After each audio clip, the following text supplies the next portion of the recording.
That's my baby. That's my baby. We're going at it at 110%. I just want 5 minutes of happiness, please. Just give me 5 minutes. And they scored! They did it! Left, feet left. What the hell was that? Oh, yeah! What the fuck are you talking about?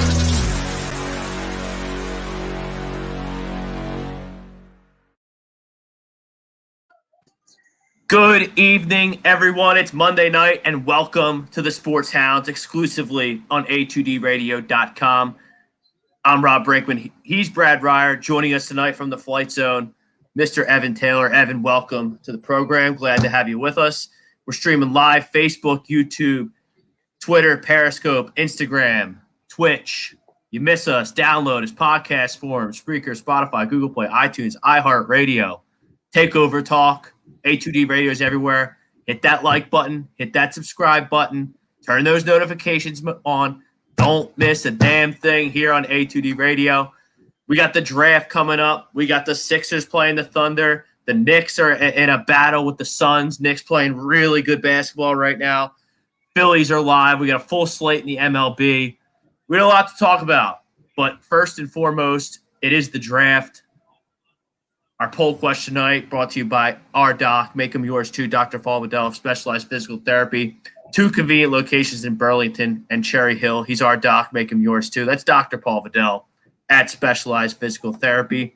Our poll question, we're going to rehash the trade that went down.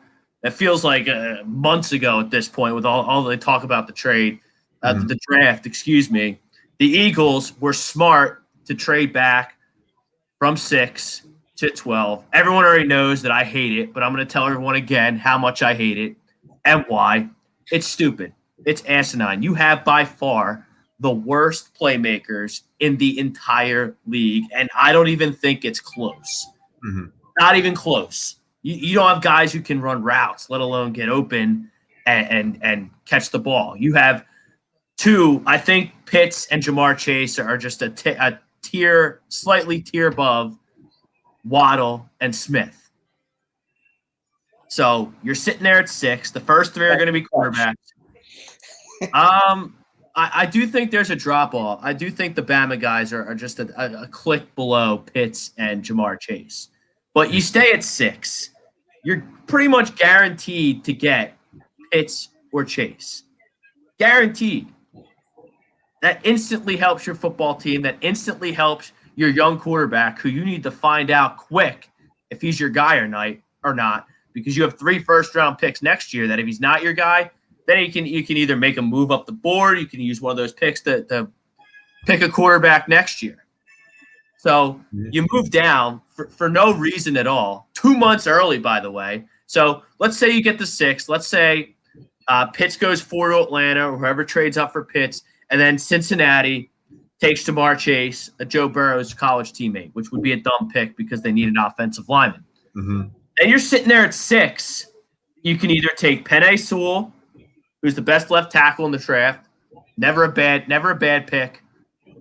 You can take J.C. Horn, who I really like, corner out of South Carolina, Joe Horn, former NFL Saints receiver, Mr. Cell Phone. You know, he'll be there. That's not a reach at 6. You have Patrick Surtain out of Alabama. He's not a reach at 6. And if you don't want to reach at 6, then you trade back on draft night. Because if Pitts and Chase go 4 or 5, that means there's going to be a quarterback there, and someone will be willing to move in. The Patriots. I'm not thrilled with trading with someone in the division, but Washington, they need a quarterback of the future. The Bears need a quarterback of the future. All kinds of teams need a quarterback of the future. It's a premium position. But instead, you shoot your load 2 months early, you trade back to 12, and now you're scrambling because you know you made a mistake. You know you made a mistake because now you're trying to move back up, supposedly. It's lion season. So you can't take anything too serious. Not to mention 2 teams that are already better than you in your division are picking 10th and 11th. So Howie's a coward All he's trying to do is save face after they win 2 games next season so he can go tell Jeffrey, oh, yeah, we stunk, but we knew we were going to stink, and we got all these picks, so you should keep me around. And Jeffrey will take the bait because Howie Roseman has naked pictures of him somewhere. And it's not like Howie Roseman's going to know what to do with all these draft picks because he doesn't know his ass from his elbow when it comes to talent evaluation. He hasn't picked a pro. It's been like 7 years since he picked a Pro Bowl. 36 picks. He's picked 0 Pro Bowlers. I'm sorry, he picked 1 Pro Bowler, Carson Wentz, but he's not even on the team anymore. And the Mr. Cap Wizard took the biggest cap hit in NFL history to get rid of him. So I don't understand. I don't understand why you move back 2 months early and you don't just let it play out and see what happens. You can't go wrong with Pitts or Chase. You can at 6. Nope. One of them's going to be there. Yeah. So, Brad, did you like the trade back? I know we've done. We'll let Evan. As a Giant fan, yeah, I really like the trade back. Yeah.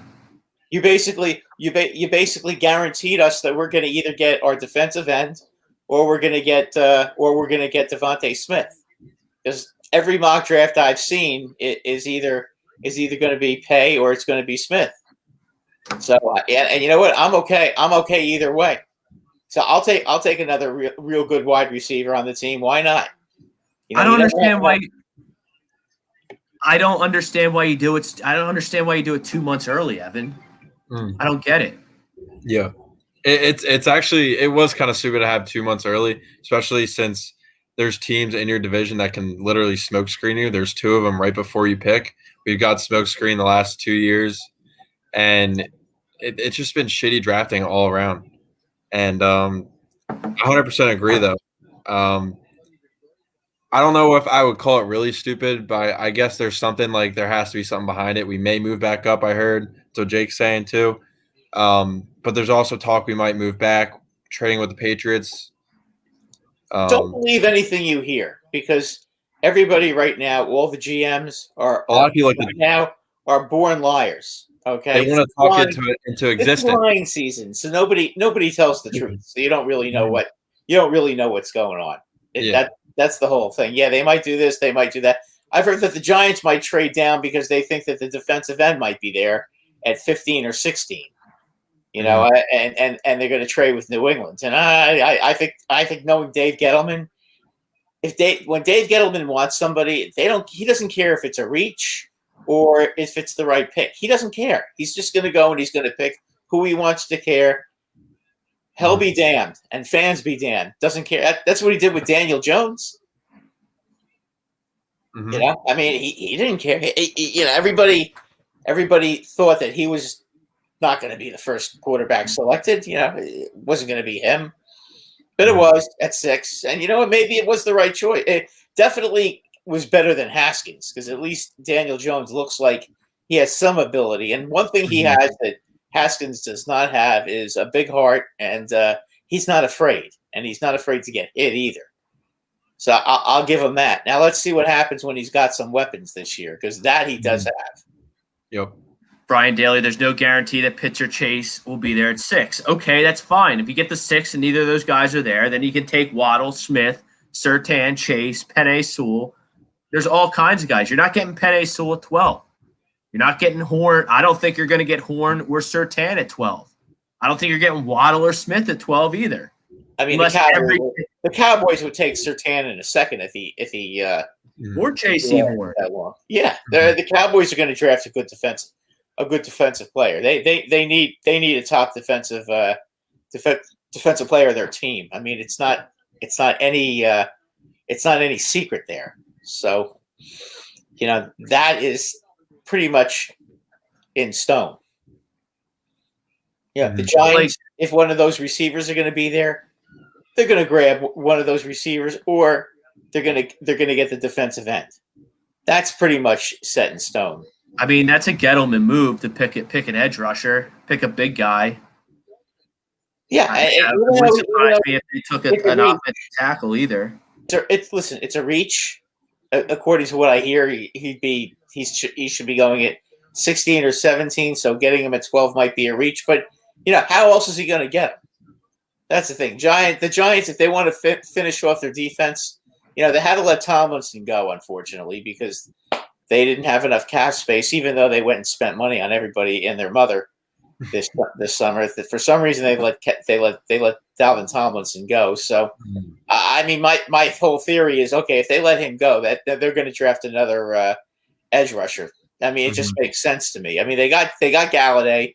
Shepard is a perfect number 2. That's really what he is. And then Slayton at number 3, and then we'll see.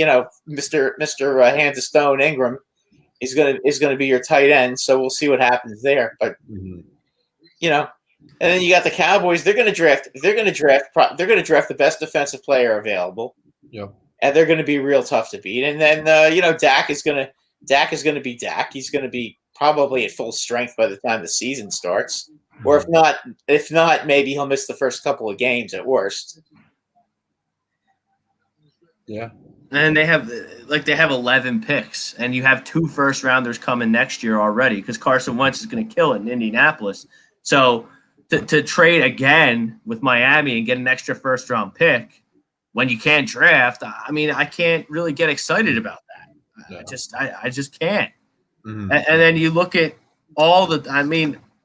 the only way it makes sense is if you did have a good track record drafting, you have so many needs because this is a total rebuild with an aging roster, and you probably held on to some of these veterans from 2017 way too long. But, I mean, you can't draft. You can't miss at 6 with Pitts or Chase. Yeah, you can't. You can't. Mm-hmm. And now I was saying a couple podcasts ago, I was saying this draft, how we can't miss, but now since he did move back, there's a very good chance he can miss. I mean, it's more just missing out on the players these impact players that can impact your team right away. I don't want any player. I don't want any development players. I don't want anything like that. I do like Horn though. Do you like Horn? Yeah. I mean, I like Horn too. I just don't think he's better than Surtain. I'm taking Surtain over Horn all day. I don't know if he's going to last that long. I don't think either of them are going to be there at 12, because then that leaves Howie the option to be all these guys are going to go, and then some like a guy like Trey Lance or Mac Jones is going to be there at 12, and Howie's just going to throw his hands up because he doesn't have a plan, he doesn't know what he's doing, and be like, oh, he was the best player on our board. We think Jalen Hurts is the guy, but we're not sure he's the guy, and we're going to take Mac Jones or Trey Lance. And I wouldn't take Mac Jones in the first round. No way. It paid me $10 million. He's not a first round. I'll let the San Francisco because I think they're taking him. There's no way San Francisco takes Mac Jones. That would be so dumb if they did that. That would be so dumb. There is no way. They're going to take him or they're going to take Fields. It's one of the. No, they're going to take. I think they might take Lance, honestly. I don't understand how you can't take Justin Fields. I mean, you're gonna trade all that draft capital. I mean, Wilson is going to be the second pick, the kid from BYU. Mm-hmm. He'll be the second pick. You know who the first pick's going to be. We all know it's going to be Lawrence. Okay, so the third pick, and I've heard either Lance, he's the guy from North Dakota State, right? Yes. Yep. Yeah, either him or Mac Wilson. Is that his name? Mac Jones from Alabama. Mac Jones from Alabama. Mm-hmm. So that's what I've heard for number 3. So I don't see how you can. First off, I don't see how the Jets take Zach Wilson over Justin Fields. I don't know why everyone's so cold on Justin Fields. I mean, he's number 1 recruit coming out of high school. Mm-hmm. I'll tell you why. Because BYU has a better history with quarterbacks than Ohio State. Ohio State mean anything. The college game is totally different than it was in 1975 when all these Ohio State bust quarterbacks got happen. Yeah, but when was the last? Even recently, they haven't been good. And the thing is, BYU, they play a pro offense. That's why everybody loves BYU quarterbacks, and that's why a lot of them are pretty successful. But every year, more and more of these Mickey Mouse gadget college offensive aspects seep their way into the NFL. Like, you didn't have RPOs being run every play in the NFL 5 years ago. Yep. 7 years ago, 10 years ago. Yeah, but the defenses are now starting to adjust to all that garbage. If you notice, it's not working as well now. I mean, if you have a dual threat guy like Justin Fields, it's got to work sometimes. You can't cover everything. You can't cover everyone. Well, usually the problem is most of these dual threat guys aren't very accurate quarterbacks. That's always been the history of the dual threat guys. I mean, the two guys that were accurate are Hall of Famers that were dead accurate were Joe Montana and Roger Staubach.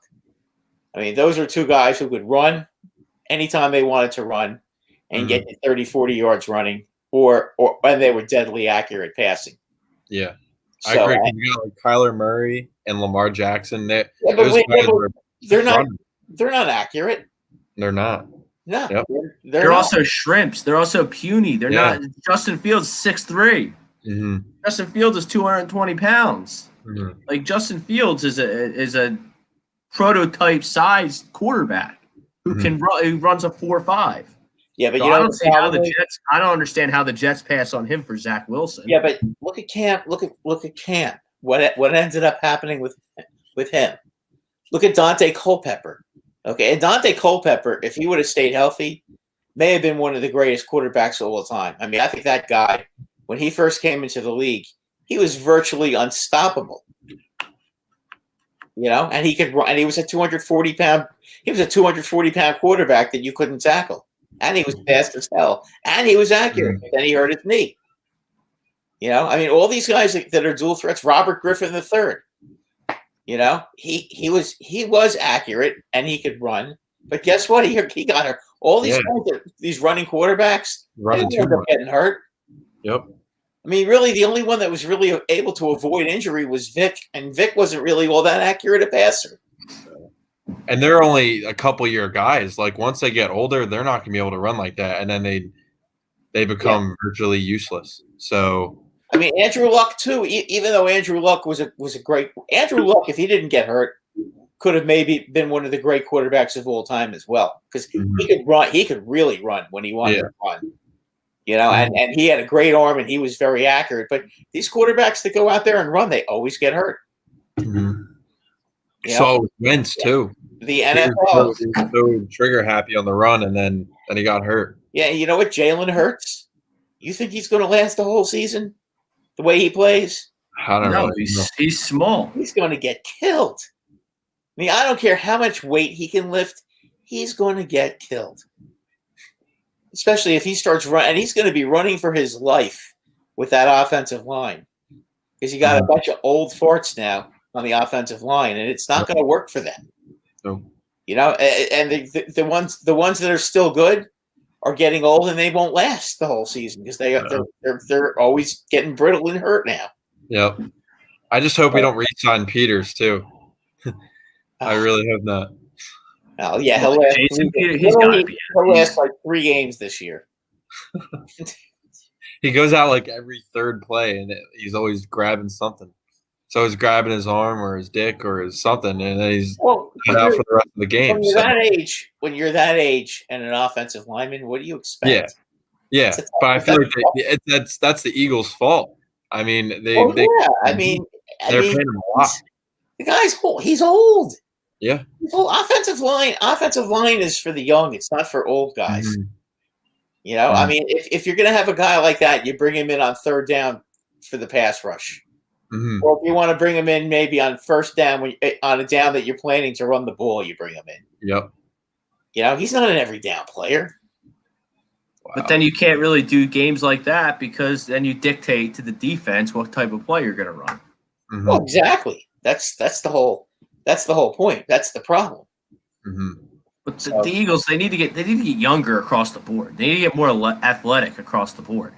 And I can't fathom anyone explaining to me that wide receiver playmakers isn't this team's biggest need. I think offensive line is a small potatoes need compared to the rest of our team. Mm-hmm. So, like, I mean, you have Lane back. Hopefully he's all right. Jason Kelsey, squeezing one more out of him. Hopefully Brooks is healthy if he's not traded. And then you got young guys on the left side with Mailata and Dillard, who we got to find out about before the next draft, when we're hopefully going to have 3 first-round picks. Yeah, and probably really high second-round pick as well. You'll have a vacant spot on the left guard side because you'll probably have Isaac Sumalu. He'll probably be the center. So I don't know what they'll do with the Dillard.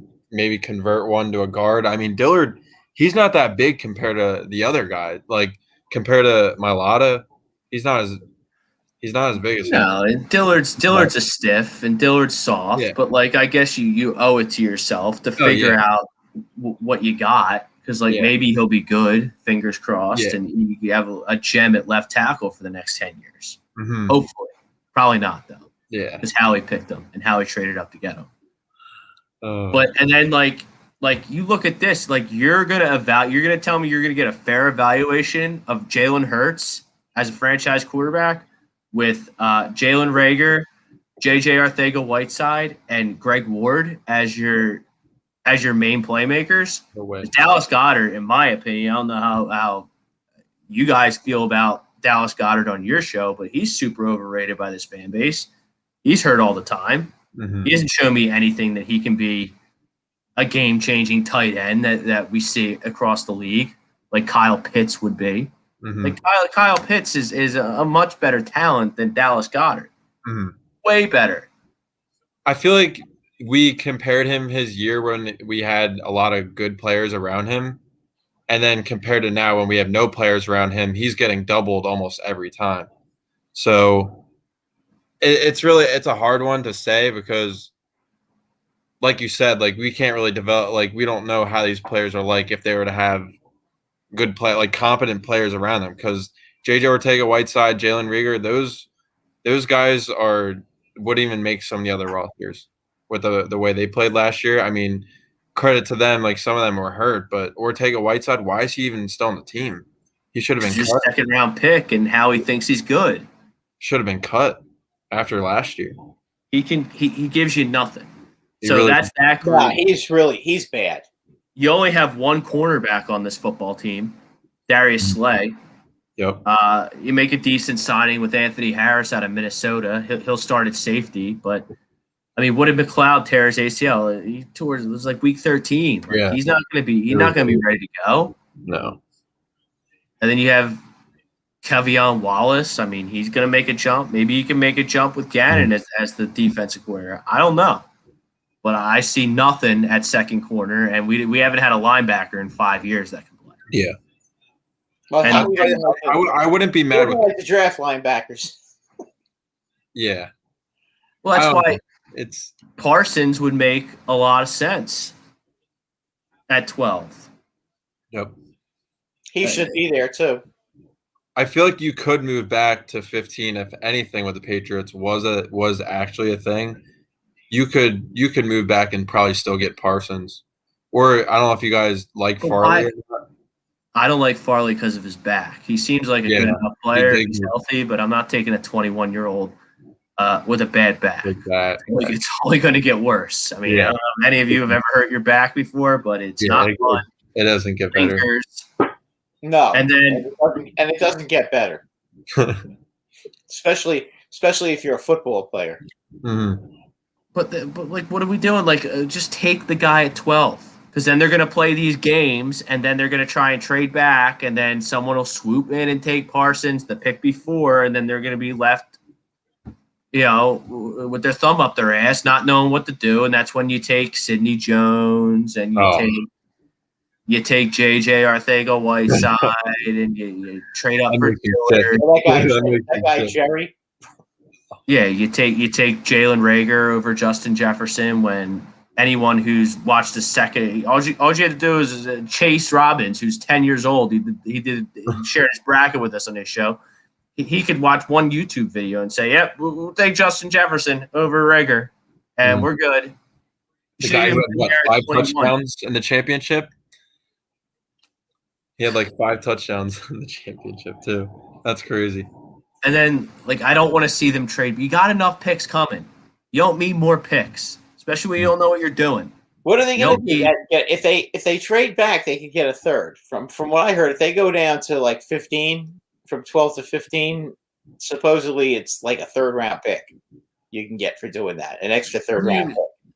Okay, that's cool, but I already have 70 and 84 in the third round. Seems like Howie is being a because he's a coward. And he's trying to save his job because he's a moron. Well, Howie Roseman's a coward. He figures he'll get an extra 2 years by doing this. Because you can't fire him because he went and he's rebuilding the team with drafts.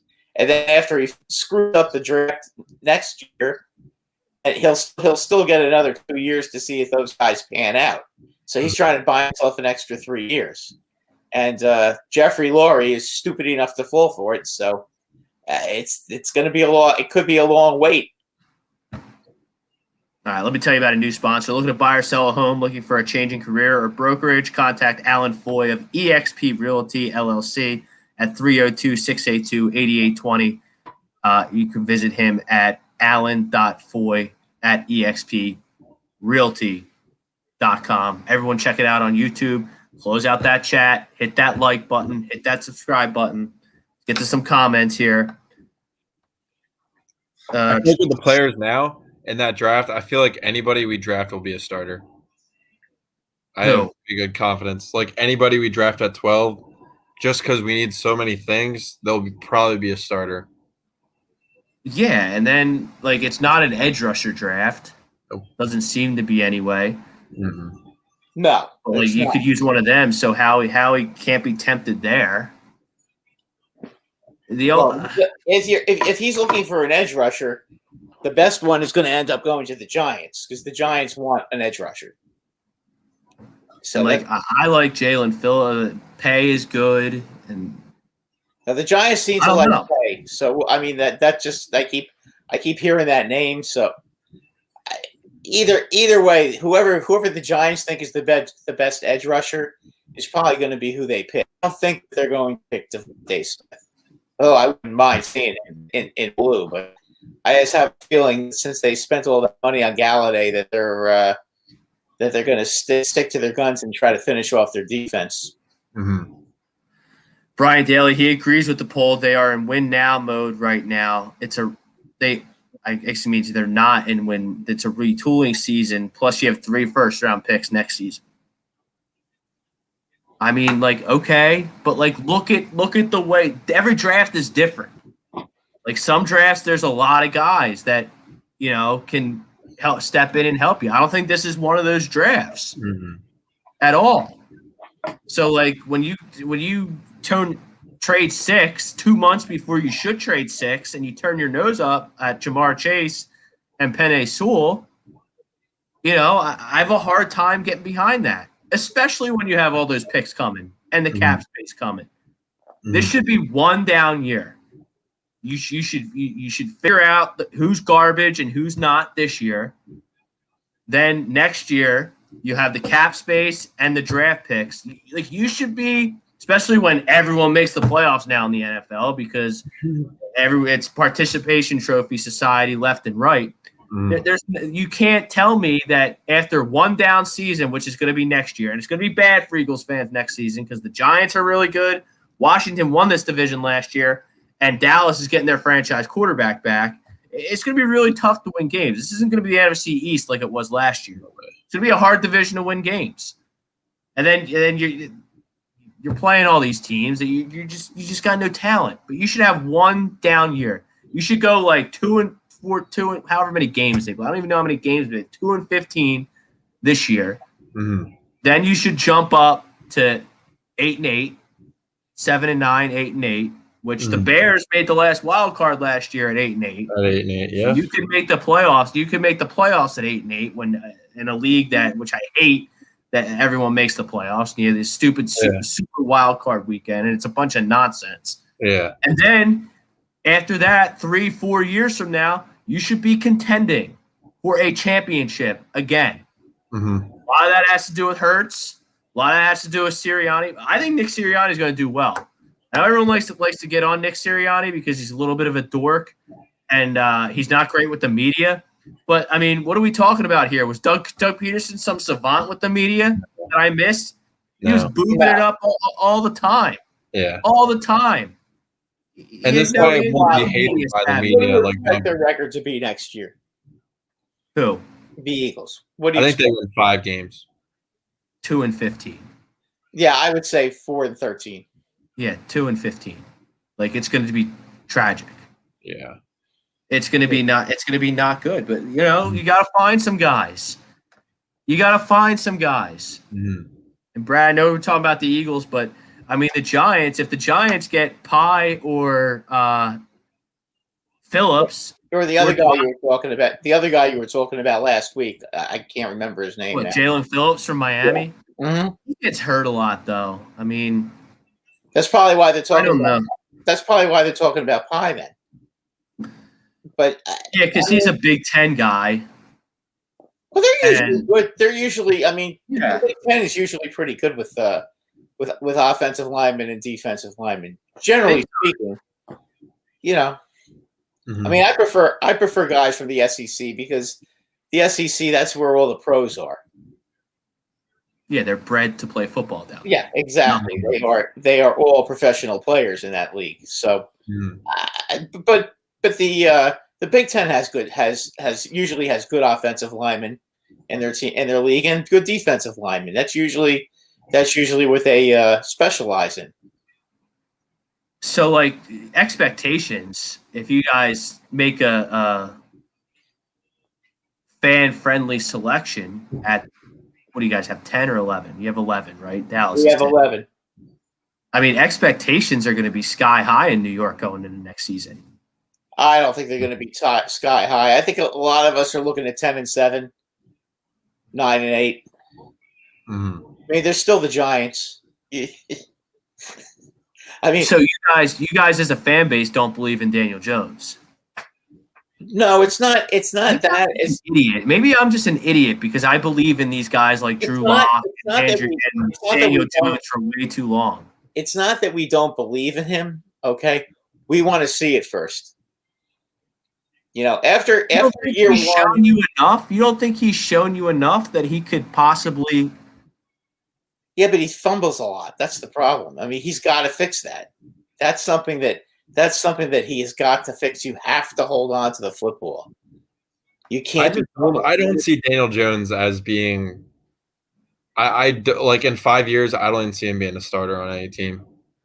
So you're not a Daniel Jones guy either. I think he's got a lot of ability, and he's very accurate. He's quick. He's quick too. He ran like. I don't know. He can run. He's a very good runner, and he's very accurate. But the problem is. He fumbles the football too much, and that's something that personally I can't deal with. I mean, Eli, for all his interceptions, okay, he didn't fumble, and that's pretty huge because you know you can deal with interceptions. The fumbles you can't deal with because the fumbles usually end up turning into touchdowns, and that's a big problem because the ball's already going to be 10 yards behind the line of scrimmage.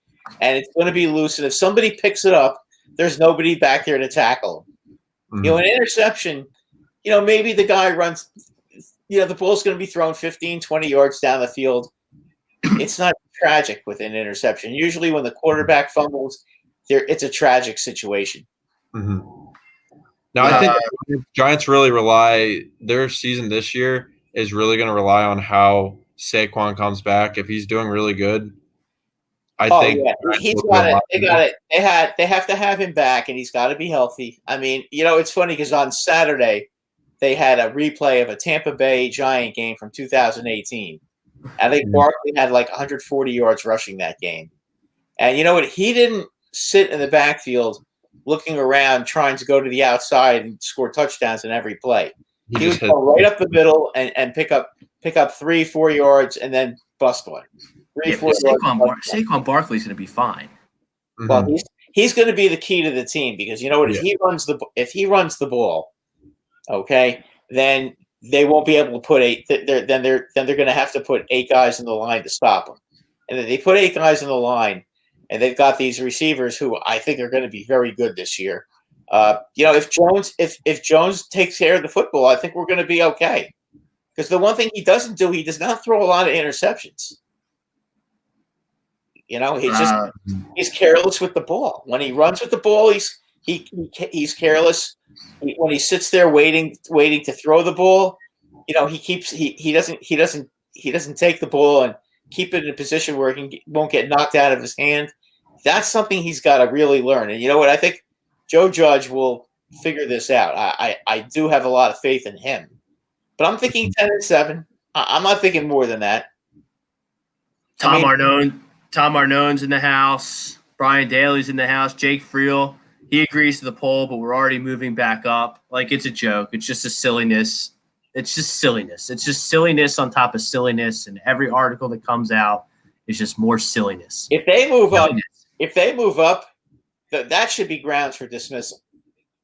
Doesn't matter. They didn't fire anybody. They fired Howie once, and Chip ruined everything, and then they brought Howie back, and they won the Super Bowl. Parker, he's in the house. He's done talking to Drow. He's just going to let it happen.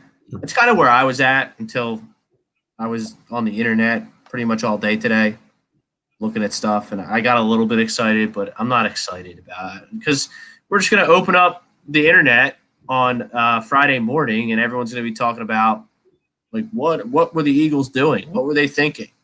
Mm-hmm. Jason Fagan, what QBs are the Eagles taking? They're going to pick one at some point. I'm pretty confident in that. I would think that they are going to unless Sudfeld's still on the team. I don't know where Sudfeld is. Sudfeld still on our team? I hope not. He stinks. Oh my God! Throws the best deep ball in the whole league, according to Jeffrey Lurie. Yeah. Okay. Keep telling yourself. Nate Sudfeld. He's on the Niners, according to my Google search. So he's not here. So they're definitely going to pick a quarterback because Joe Flacco's a dinosaur. He's really old. He could be a veteran if he's got to play a couple of games or whatever. That's fine. But, like, pick a guy in, like, the third or fourth round, preferably, like, day 3. They're going to pick a quarterback. You're going to pick a quarterback. And if I were a GM in the NFL, I'd be picking a quarterback almost every year. Mm. And I would have all my homework done on every quarterback in the draft. Yep. Because see what else we got here. Edward Taylor, I think Horn will still be available at 12, then move up at 37 to get Savin College, outside linebacker, edge. Bird's biggest weakness. I don't like this Savin College guy. I think he's too heavy. I think he's too heavy to play. I mean, 260 at outside linebacker seems heavy. That's kind of – I mean, can he run? Supposedly, and then I hate that, he played at Tulsa. That's not, not the kind of player I'm looking to add out of Tulsa. Oh, yeah, okay. That I can understand. Jason Fagan, he thinks Surtain's the best cornerback in the draft. I agree with him. Brian Daly, proven track record of OSU QBs failing in the NFL would keep me from taking Fields as an NFL GM. I mean, I think that's fine. I mean, it's agree, disagree radio. We can disagree all day long about that one, but I can't let the fact that Arsh Leisure was a scumbag gambler in the 70s affect my opinion of Justin Fields in 2021. I think that's foolish. Now, some schools are like Michigan with their offensive linemen. They usually get good ones. Penn State with their linebackers. Like, I can buy into that a little bit, but even then, like, LeVar Arrington was a stud in 1999. And what does that have to do with the line Micah Parsons in 2021? Yeah. Nothing. No, it's not even the same coaching staff. Bob Brinkman, he likes the Eagles' offensive line. He thinks there's bigger needs. Because you found Herbig, who can play a little bit, and Driscoll, and who's the other guy they picked? Herbig, Driscoll. They picked. The secondary is atrocious. That's one thing they've got to fix. And they picked 2 guys out of Auburn last year, late Was it? offensive line. I think so.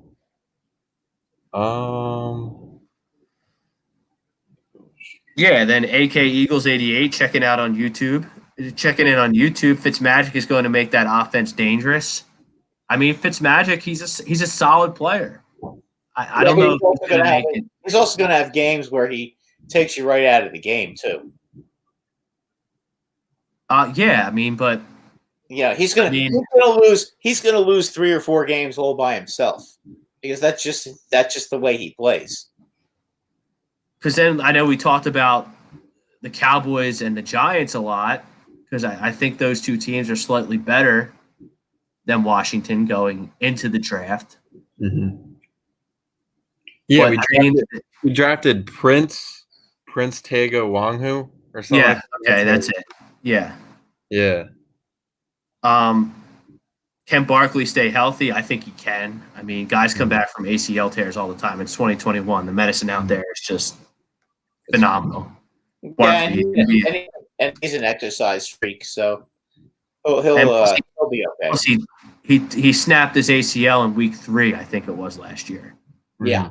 So that's almost a full calendar year. Like Carson Wentz, when he snaps his ACL in like week 13, getting him back for week 1, like that's an accelerated timeline. Saquon Barkley's got almost a full calendar year to recover. I think Saquon Barkley's going to be fine. I think the Giants are going to be really good. Mm-hmm. I think Dallas is going to be really good. I think the NFC East is going to have multiple playoff teams. Yeah. Yeah, I think there are going to be 2 teams in the NFC East this year for the first time in a long time. Mm-hmm. Dejan Hole, he's getting on me for saying 2-15 for the Eagles. Well, what do you think? What do I have to look forward to that makes me think that this team is going to be any type of competitive in next season? I think it's just the hope that some fans have, and there's no hope. Unless Jalen Hurts is Russell Wilson, maybe you'll win. Maybe you'll win. You never know. I mean, you're asking a lot.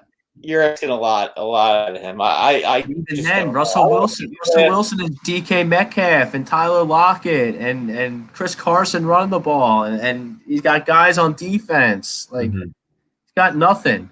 Pete Evans is in the house. He can't disagree more to the poll. So he thinks they're dumb for trading back. Like I said, you kissed Kyle Pitts goodbye. You kissed Jamar Chase goodbye. Day 1 starters at your biggest position in need, which you need playmakers for your new quarterback, Jalen Hurts.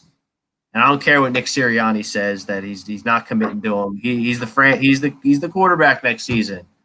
He's the quarterback next season. Jeffrey Lurie wants him to be the quarterback.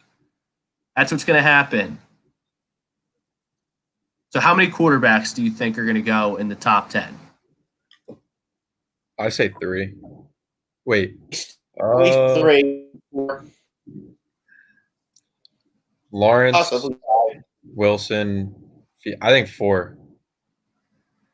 I think 4. So what do you think Denver? Do you think Denver's going to take a quarterback at 9 or move to 4? I really don't. I really don't know. They actually may trade back because the Lions want to trade back. So it really depends on what the other teams do. I think every GM is such a nerd. Every GM wants to trade back. Yeah, they do. But no one wants to trade. No one wants to trade up. No, absolutely not. But I really don't know what's going to happen with Mac Jones because I think it will be Trey Lance. I'll be going to San Francisco, and then you got Fields going to Atlanta, and the other 2, of course. But it's just Mac Jones. What's happening with Julio Jones, guys? Julio, well, they're saying he's not going to get traded until June 2nd because of the cap stipulation. So he's not going to get traded on draft night, according to Ian Rappaport. Mm-hmm. But he's going to. He's not going to get traded. Then why would they draft a quarterback? They're going to go with Matty Ice. Why would they draft a quarterback? No, they should take Kyle Pitts or Penei Sewell. I don't know. They think they're trying to develop somebody. Their defense is terrible. Atlanta's defense killed them again this year. Mm-hmm. I mean, that could be a team that moves back too. That could be a team that New England swipes in and trades with. Well, I would trade up if I were New England. I'd be trading up for Justin Fields. Mm-hmm. I think Justin Fields is pretty good. I really do. He can throw the ball. He can run the ball. He seems like a good kid. Yep. He seems like a guy that I would feel comfortable giving the keys to my franchise to. Obviously, Lawrence is a once-in-a-generation prospect. Yeah. There hasn't been a prospect like him since Luck or Peyton Manning, depending on who you read or who you listen to. And then, like Zach Wilson, I mean, I'm giving the keys to my franchise to Zach Wilson at 2 with the Jets. Yeah. I don't know about that. I'd rather give the keys to Justin Fields. Mm-hmm. I really would. And then it's really hard to evaluate quarterbacks. So when you're looking at Jamar Chase or Kyle Pitts staring you right in the face at 4, obviously, you have Ridley and Jones there in Atlanta. So like you had a tight end in the mix there. Then you're super dynamic, and you have a franchise quarterback in Matt Ryan. He's not the problem in Atlanta. Nope. Well, you guys think Russell Wilson will be traded? Kyle Pitts in all the mock drafts seems to be the popular choice at number 4. Dejan Hogue, you don't need Hurts to be Russell. Sirianni likes to run the ball. Miles was like top 3 average yards per carry. Our line should be better. Waddle, Smith, Surtain, or Horn will be there. I hope you're right. I hashed out a mock draft this morning, and none of those guys were there at 12. None of them. I didn't have Denver taking a quarterback, and I wouldn't be too sure that Denver's going to take a quarterback. Yeah, and I have Trey Lance. I have Trey Lance falling. Mm-hmm. Like I think the Patriots don't have to trade up. I think Trey Lance could be there at 15. Mm-hmm. It just depends on like the Vikings after that, because the Vikings have a pick before them. Are they like that sold on Cousins, who has I think 1 to 2 years left on his contract, and he's getting old? Well, I mean, the Vikings had a very potent offense. Mm-hmm. They had one of the top offenses in the whole league. You got Jefferson and Thielen. You have Dalvin Cook, who's a monster. Is Kirk Cousins Patrick Mahomes? No. And, we like to get on Kirk Cousins because the next big throw he makes will be the first one he's ever made in his whole life. Yeah. I wasn't even the captain. He did make that one against the Saints, though, Rob, in the playoffs. He did. So he's made one. I can think of one because that 150-yard touchdown pass was probably the best throw of his life. Mm-hmm. You guys what I'm talking about. It was the playoff game. Yeah, against the Saints in overtime to Rudolph. I mean, all right. So he made one. By the way, speaking of Rudolph, he's also with the Giants as well. Yeah, that's right. That's a. I forgot about him. That's just one more weapon that Jones has that won't drop the ball. I think the Giants are going to be good. So if they have Rudolph too, why would they draft Smith? Devontae Smith? Yeah. I mean, you're just giving Daniel Jones another Heisman. You only have one football. I know, but like guys get hurt, and like you're just setting up. So they're gonna have the reason you take Devontae Smith or Jalen Waddle at 11 if you're the Giants is now there's no. You got young guys. You got a young core that Jones can grow with, and if Jones can't succeed with Devontae Smith, Golladay, Ingram, Rudolph, Barkley running the football, then he's a stiff. Yeah, I think the Giants are really scary because they're going to have to go out and get themselves a quarterback if that's the case. Mm-hmm. But if you have everything in play, like you get a quarterback that can play a little bit, he's going to have success. Mm-hmm. with the base offense you have around them. Yeah, that's true. That's true. Kind of would like to see them finish the defense off, though. I mean, that's fine. I mean, there's more picks in the draft than just Thursday. Oh yeah, absolutely. Yeah, 3 days of picks. There aren't any great defensive linemen and great. I mean, you're not going to get a Chase Young in this draft at defensive end. There's nobody like that out there. So you could always go into the second round. And if you remember, the Giants had Detroit's second round pick, I believe. No, they don't have Detroit. Wait a minute. Didn't they make a trade with Detroit? Who? The Giants. Did they make a trade with Detroit? No, they signed Goddard as a free agent. No, no. You know what? They didn't. They didn't. I'm wrong.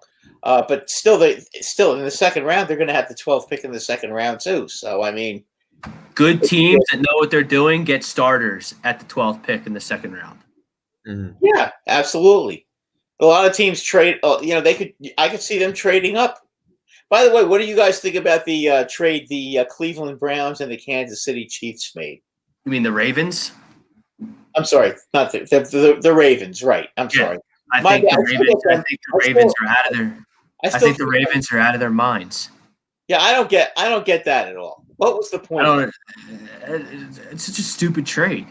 Why would you Why would you strengthen Kansas City? Well, kudos to Kansas City because they saw the Super Bowl and they saw Mahomes getting his brains beat in, and they went out and they invested a lot in the offensive line.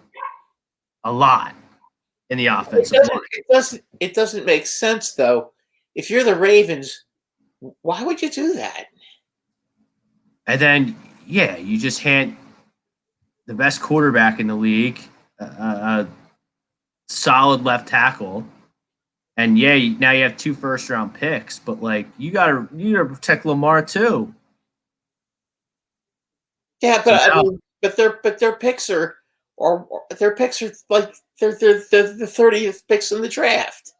Yeah, but the Ravens know what. Talk about a team that knows what they're doing. They're always getting guys in the draft. No, I understand that, but still, it's not like you're going to get a premium pick in that spot. Yeah, but they'll find someone. Yeah, no, they will.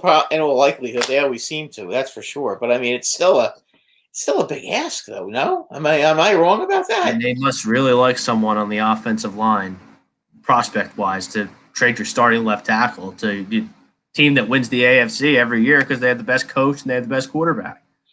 I didn't like that trade at all. Yeah, I just don't understand why you pick up a guy like that. It doesn't to me make any sense whatsoever. I mean, you talk about a bonehead move. I thought that was a bonehead move.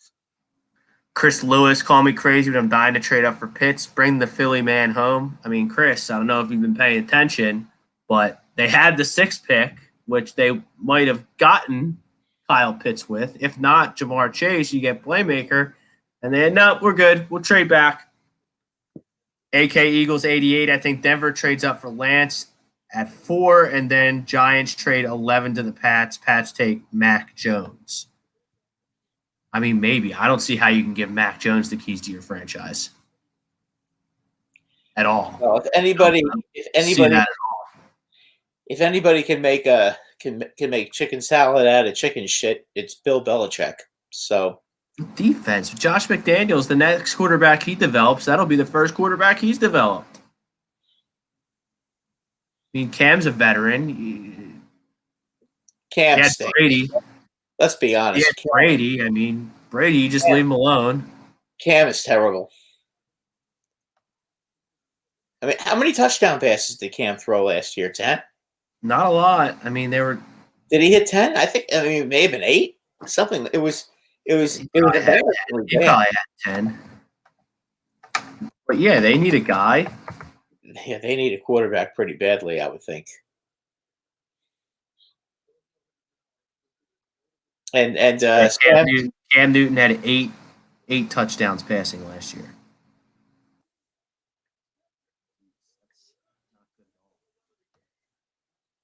So I don't know. Maybe a quarterback falls and the Eagles they trade again because now you've already set the precedent. So if you get to 12 and there's a quarterback there, don't pick him or I'll freak out.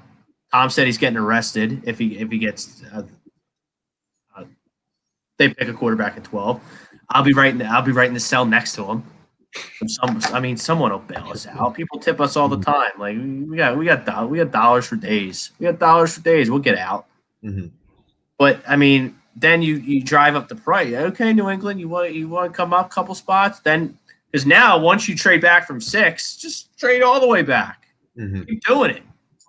You can't if you come out with 15 picks, like you can't miss them all, even though we might. And I feel like a draft a trade from 6 to 15, you get a lot more than what you actually got. I feel like teams are more willing to give up something for a franchise quarterback. And if they saw something in the first 6 picks, if they wanted Fields and Fields, he fell back, like they would jump right on that and you'd say, oh, you want this guy? Or you just pressure and you say something stupid like, oh, we'll draft him then. Because that's stupid. Yeah, but that's because like Miami, they could trade the 6th pick in that scenario. Mm-hmm. And guess what? They're going to get way more for 6 than the Eagles got for 6. And that will make them look so because they waited. Exactly. You don't trade back 6 spots 2 months before the draft. Exactly. It's the dumbest mismanagement of assets I might have ever seen. It's one of the dumbest. It's one of the most ass backwards, clueless trades in Philadelphia sports history. I've thought about this. It really is because the Flyers haven't done anything stupid like that in a while. Even though I'm sure there's some Flyers nuts in the track that can look back and about stupid trades that they made. The Eagles, the Sixers. I still can't believe they traded Drew Holiday for Nerlens Noel on draft. Yeah. That was that was disgusting. Wow. I mean, way to just make a billboard. We drafted 3 in like the 5-year span. We drafted 3 centers. Yeah, it was terrible. The process was a disgrace. It was a skid mark on competition everywhere. Nerlens Noel, with all fairness to him, he's a very good defensive player who gets rebounds. Yeah. But he's a role player. Yeah, I mean, Drew Holiday is one of the best point guards in the league. He's a great fit with the Knicks because he gets the Knicks have guys who can score, and they need somebody to do the dirty work underneath and get boards, and that's what he does. Is Mitchell Robinson still like? Mitchell Robinson is probably 2 weeks away. Okay. Yeah, they might get him for the playoffs. Yeah, I don't think anybody should sleep on the Knicks. I feel like Tibbs is a good coach, and their whole franchise has just been a lot better than it was. I mean, like 4 years ago, you were looking at the Porzingis trade, and like the Knicks fans were going crazy. They're like saying like, we got nothing from this, and our franchise, it's disgraceful. But then they turn it around, and they have a pretty good young group. And then the veteran. They do. Although right now Phoenix just finally tied it up at 83. I'll tell you what, this guy Booker, the move he just made, that was sick. I mean, he basically flew under the basket and did a reverse layup and used the basket as like a screen so that you couldn't block a shot. I mean that's a sick move. I'm sorry, that wasn't him. That was Bridges. Oh, the guy we could have had. All right. We took Zaire Smith. There's another dumb trade. Bridges just made a move where he jumped and he went underneath the basket and then did a reverse layup, and he actually used the basket as a pick so that the guy couldn't, so that the Knicks couldn't block that shot. Booker does have 30. The Suns are a really good team. Oh yeah. Listen, the Knicks are not as good as the Suns. We know that. The only reason I thought that they would have a good chance to win this game is because the Suns played last night. And playing back to back is not easy. Even if it's Brooklyn and the Knicks, it's still not easy to get to play back-to-back games. Let's talk some NBA because we got 12 games. At least the Sixers, they have 12 games left in the regular season. Most teams probably have about 12 games left in the regular season. That's about right. 39-21. They're 1.5 games back of the Nets. They probably kissed the 1 seed goodbye because Ben Simmons is he's a little soft and he's a little bit of a baby, and he took 3-4 games off because he had tummy ache. But he was back tonight. Sixers up big on the Thunder. All is right in Sixers land. Danny Green rests tonight, but I think the Sixers are going to the finals. I'm not worried about it. I'm not. The Nets aren't beating them. The Bucks, they match up really well with the Bucks when they're healthy. Yep. As you have Giannis. That's if the Sixers are healthy, and that doesn't seem to happen very often either, unfortunately. No, but this is why you're resting guys. This is why Ben misses 3-4 games with a tummy ache, so he's ready for the playoffs. Which I hate that I roasted Kevin Durant for sitting out against the Sixers, called him soft, and what Ben did, taking all that time off because he had a tummy ache, it was soft. Ben Simmons is soft. Ben Simmons is a me guy. Yep. Ben Simmons is really good at defense. He's an efficient basketball player. He knows where to get his teammates the ball in the right spot, and he's very efficient about on the defensive end. And like I said, getting the players on the Sixers the ball in the right spots where Seth Curry needs the ball to be successful. Furkan Korkmaz to be Thibault. All these guys, and I don't see the Nets beating the Sixers 4 out of 7 times. I don't. I do, but I don't know. That's. Well, I mean, you want to talk about the Sixers being healthy? When are the Nets healthy? Well, that's the $64 question. There is: Are the Nets going to have all 3 guys playing ever? I don't know. I mean, they have 12 games. I mean, they haven't really. Is that Reese? That's a Reese bomb.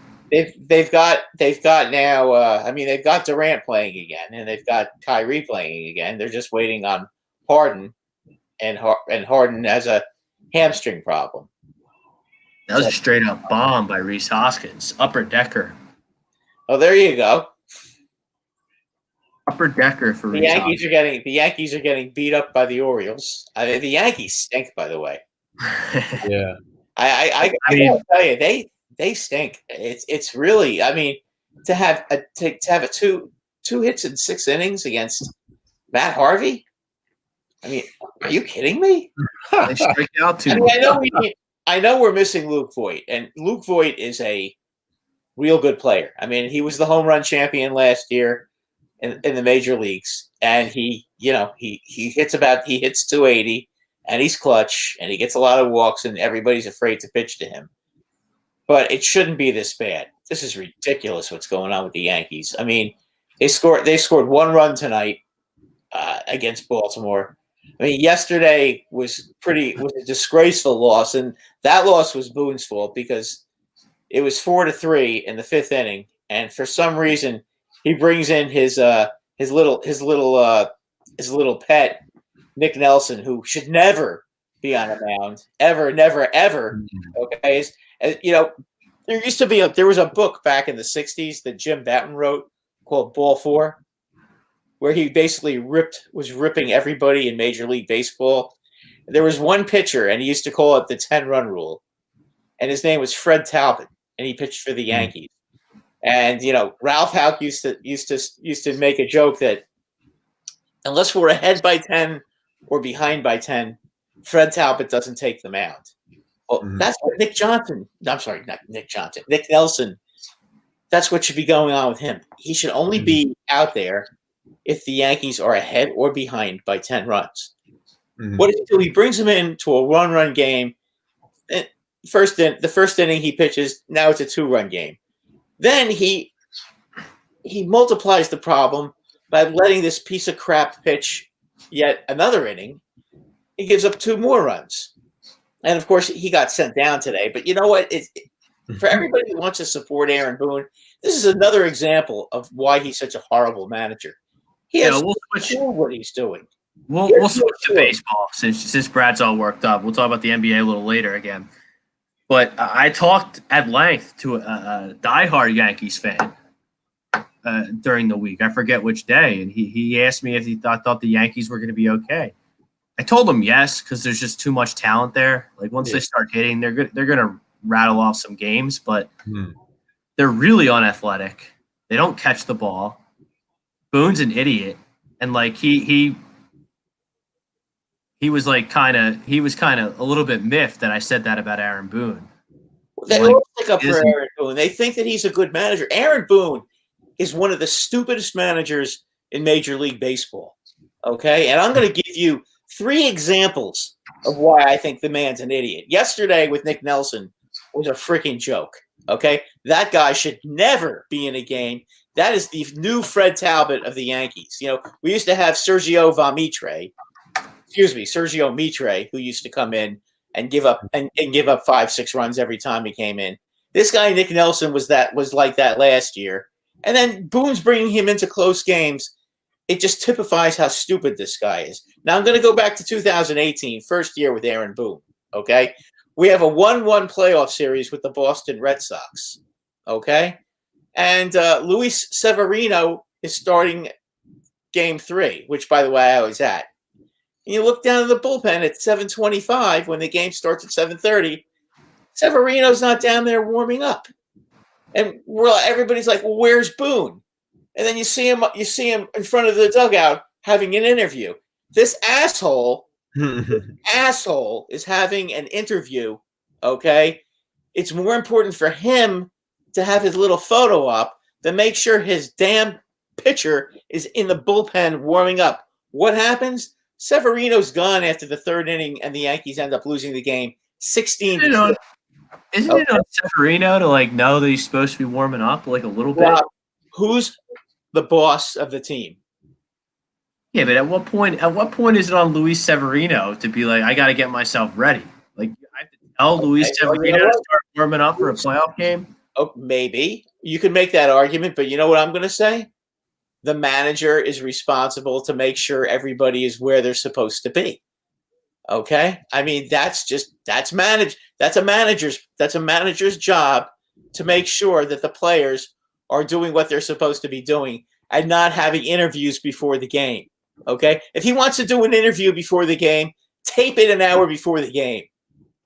Okay? That's when you do those interviews. Not 5 minutes before the game starts. And your pitcher forgot to go down and warm up. I mean, that I totally blame Boone. Okay, the next year we go to the Yankees and Astros, Game 6 in Houston. Yankees make an incredible comeback in the top of the 9th inning, tie Game 6 4-4. Okay, we go to the bottom of the 9th inning, Chapman pitching, runners on 2nd and 3rd, 2 outs. Okay. What do you think, Chap? What do you think happens when Altuve is up? Okay, do we walk him intentionally and pitch to Nick Marisnick, who's batting behind him, or do we pitch to Altuve? Well, a manager that has half a brain and doesn't have a 40 IQ would probably walk him and pitch to Jake Marisnick, who couldn't swat a fly on a wall with a fly swatter. Okay. What happens? Altuve hits a home run. Mm-hmm. Whose fault is that? Whose stupidity is that for not putting on Altuve? And you know what? If Chapman can't get Marisnick out, I can live with that. But you don't let Altuve beat you. No. That's a no-brainer. And that's Boone. And for all you Yankee fans that keep trying to tell me Boone's a good manager, that's another stupid thing that he did. Then last year against Tampa Bay, 2 real stupid things, okay? Having Davey Garcia start Game 3 of the playoff game against Tampa Bay, and then pulling him after 1 inning and put J.A. Hapless out on the mound, who was never relieved in his career, and then this guy comes out in the 2nd inning and throws 3 dreadful innings, and the Yankees get their ass whooped. Okay? This is a good man. This is your boy, Aaron Boone, guys. This is your boy. This is the one you keep arguing with me, telling me I don't know what the hell I'm talking about. I'm an idiot. Okay? You guys got to get.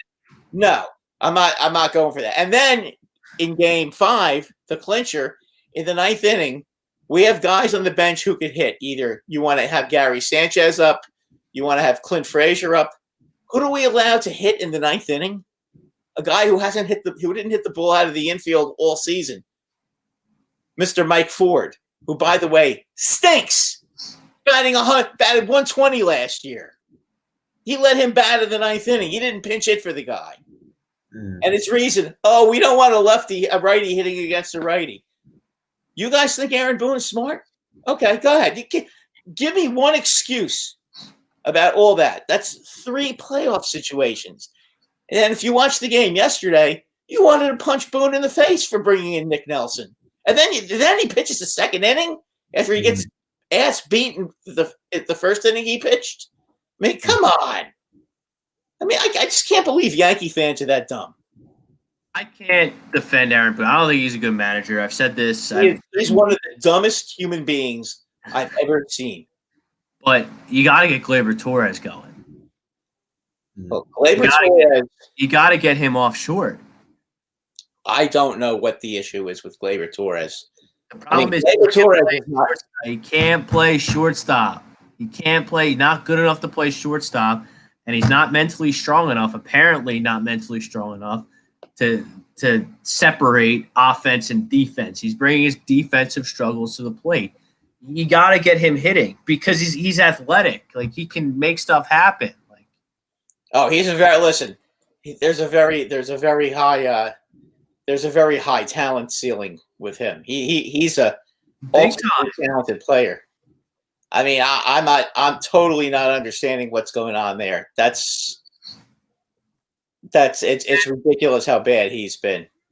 But like when you guys get Luke Voit back and you have Voit, Stanton, and Judge in the middle of that lineup, I mean, they might strike out 9 times in a game.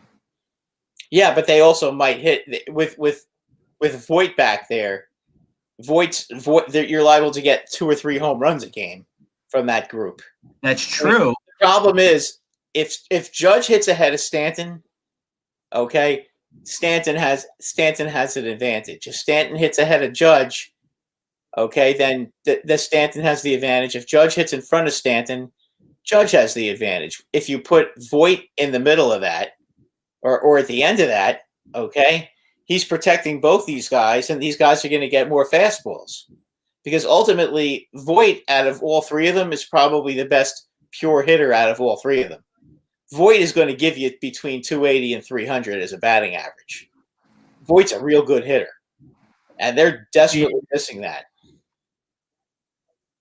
Maybe, but I got to see it over 162. Obviously, it's not going to be a full 162 for him because he got the knee problem now, and he's on the shelf. But I mean, well, he's going to be back soon. They scored in on the Yankee game. 280 last year. Printing in the last year over the 60 games. He had 22 home runs last year in 60 games. I understand that, but you brought up his average. He had 280 over 60 games. He had 280 the year before that too.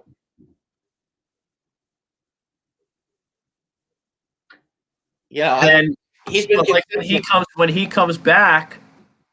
How do you align your defense? Because the Yankees, they're not a good defensive team. Well, he's going to play first base because that's his position.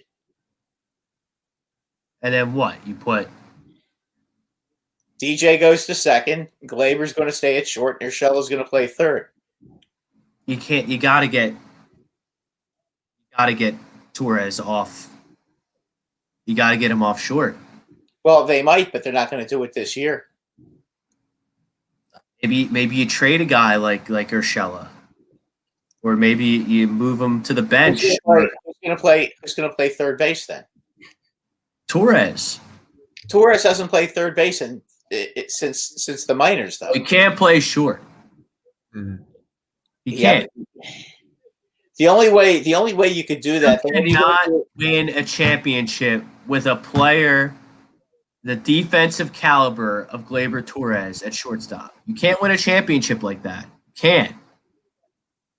Yankees won't win if Gleyber Torres. It won't be because of Gleyber Torres. It'll be because they don't have enough pitching. But the real problem is he's not hitting. That's another thing that I told my buddy who's a Yankees fan. Like, I mean, if Herman can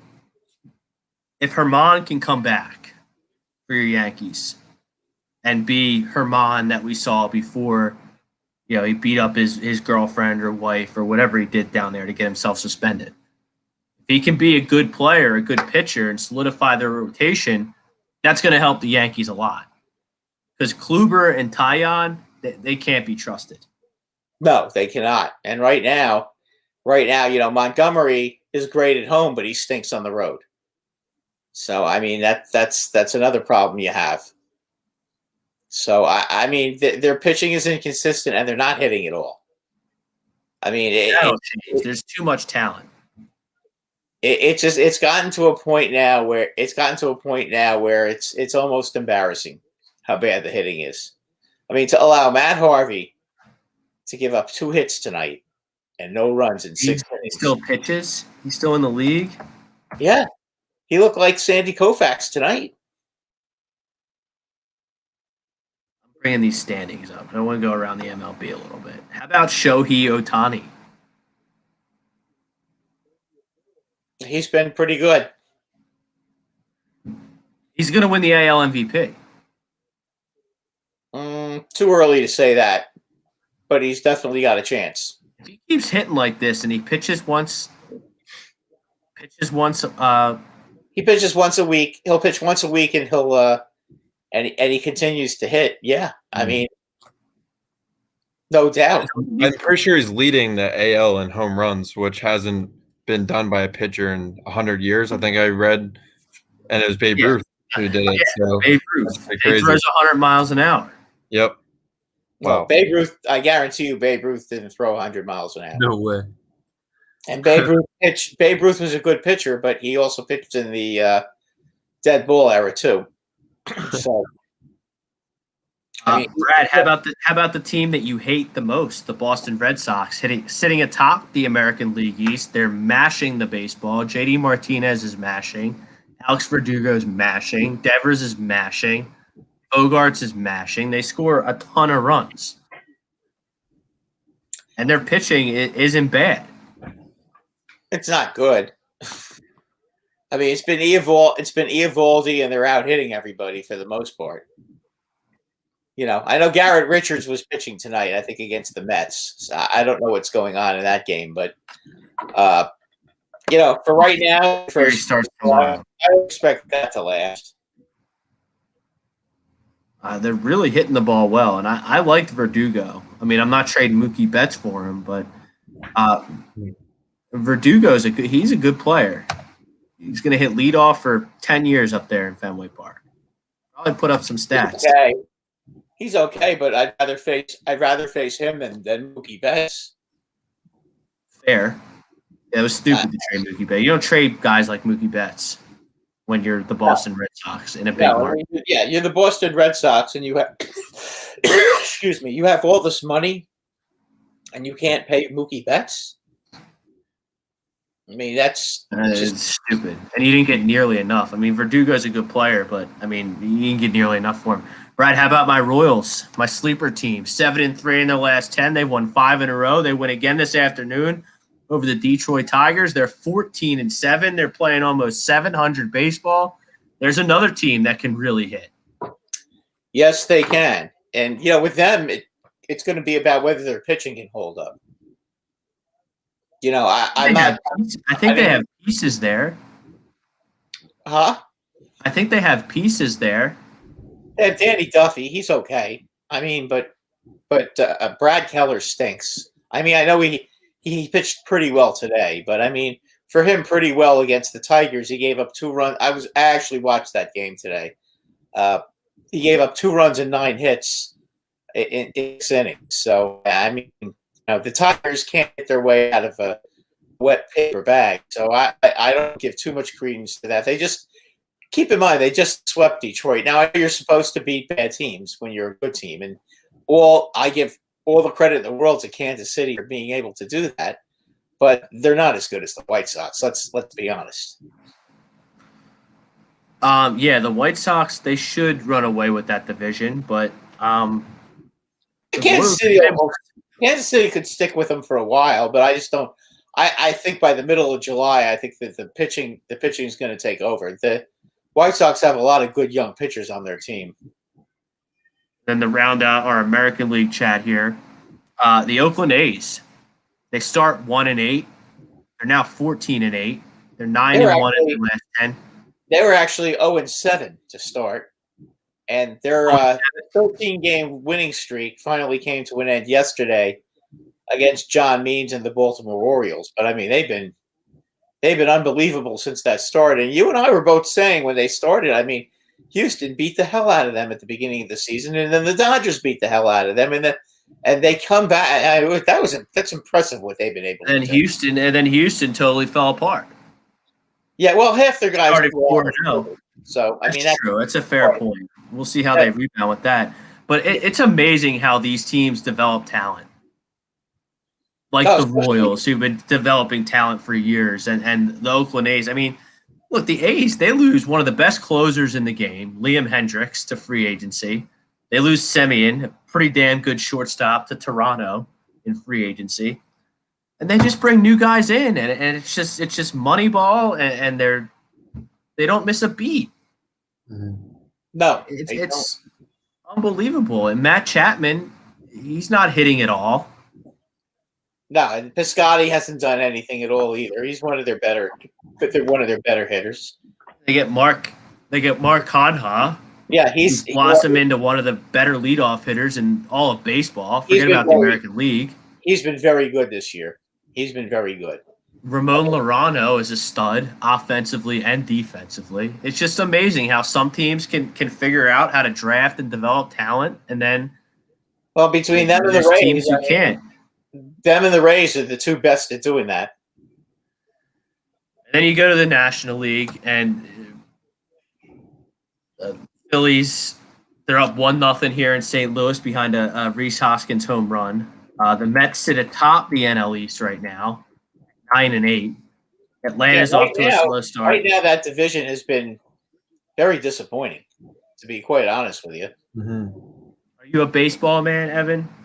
Yeah, I am. I do. What do you make of this? What do you make of this Phillies team? Because I'm confused.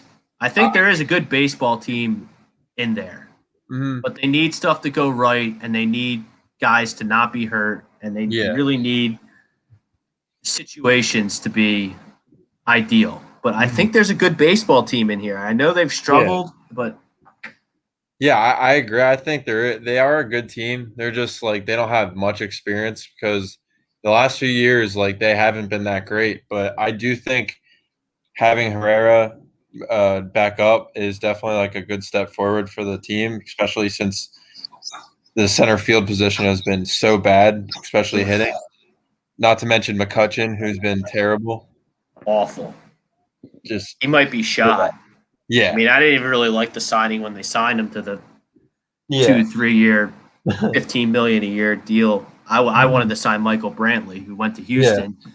But many things this offseason we could have done different. I mean, having the best catcher in baseball on your team is great and all, but you could add Trevor Bauer, who would be probably a better addition than Romuto would have been. But I don't really know. I kind of expected them to have a little bit of a hot start and then cool off, but I haven't seen too much yet, so I don't want to get my hopes up too much and have them just absolutely do what they do every year and just suck after the All-Star. Yeah, I mean, you're 10-11. You're a game back of the Mets. Atlanta hasn't gotten going. Miami's not that talented. This literally reminds me of the NFC East right now with all the teams right now. It's just no teams really want to – there's no clear front runner. I haven't seen a clear front runner in the NL East this year. So well, Atlanta yesterday, I mean, in a doubleheader, they had one combined hit against Zach Gallen and Madison Bumgarner. I mean, it's one hit in a doubleheader. I mean, that's like Yankee-like this year. I mean, can you imagine having a doubleheader and having a no-hitter through 7 innings by Bumgarner, and then the second game, Gallen goes out and pitches, and he throws a 1-hitter. I mean, Jesus. I mean, can you imagine being a Braves fan and having to watch that? I mean, they got the bats out tonight. They're on ESPN against the Cubs. They're up 8-6, I think the game is. So they're hitting tonight. They're by far the most talented team. Yeah. In the division. Yeah, they are, but they've been pretty bad too. But you know what? It is April. You know, a lot of times you see a lot of this stuff happen in April, and then teams snap out of it. I mean, what was it? 2 years ago, I think the Dodgers were 16-24 in towards the end of May. That was the Nationals. And when they won the World Series. They were they were like the last. They were 16-30, I think, the Nationals. They were even worse. Yeah, they had the last spot in the playoffs that year. And then you look at the West, you have the Dodgers and the Padres out there. The Giants are off to a good start, but I don't see that lasting. I mean, San Diego. Padres sent a message to the Dodgers this weekend. Big time. Fernando Tatis, he swings a big stick. 2 home runs. He's unbelievable. The same day his dad hit 2 grand slams a couple years ago. Yeah, way back. Yeah. Wow. And like the Dodgers are really talented, but I think the Padres are. I think they're better. I mean, you got Darvish, Snell, and Musgrove, who's just finally out of Pittsburgh and just dealing out there, and they're a really good team. And then I'm not sure who's better in terms of the Dodgers or the Braves. I know the Braves record doesn't indicate that they're as good as the Dodgers right now. Dodgers 7. Dodgers still have a problem in that bullpen. Yeah, and I think Atlanta's going to get their wins. I mean, you have Dustin May yesterday pitched 6 brilliant innings, striking out 10, not giving up. I think he gave up 1 run, strikes out 10, that has the Padres completely off balance, and I think they had a 6-2 lead against something like that against the Padres, and then as soon as they take him out, the Padres are up for 5 runs, and they end up winning the game 8-7. I mean, that's crazy. By the way, Rob, a little stat for you about your Kansas City Royals, and I didn't know this, but the Kansas City Royals have won 57 games in a row when leading after 7 innings, and they presently have the longest streak of that kind. Means they got a good bullpen. Didn't realize I didn't realize it was that good though. Barlow, they got Barlow and who's the other guy? Greg Holland's back there. Greg Holland and this guy Barlow, and that's a good bullpen. I had no clue that bullpen was that good. Mm. Just the California teams this year have been looking great. Yeah, that's another reason why the Royals are playing so well. I got to give them credit for that. Mm. And Zach Wheeler dealing for the Phillies tonight. I love that. Was such a good signing by the Phillies. Yeah, Zach Wheeler. You needed to get a pitcher. That was one of those under the radar. That was an under the radar move, but that was a good move because he's a good pitcher. He's solid. I don't know how under the radar is at $125 million for 5 years. That seems pretty much under the radar because it was under the radar because he signed the same year Cole did. Yeah. So he's probably gonna go. He just hit 100 pitches. Like this is where I'm interested to see what Joe G does because you're at 100 pitches. You got Wheeler on the mound. He's dealing. Your bullpen. It's the bottom of the 8th, so there's 2 outs in the 8th. So what he's at 7 2/3 innings right now. How many runs? Pitches? It's 0. Phillies are up 1-0. He's not going to take him out. You can't, right? No, he won't.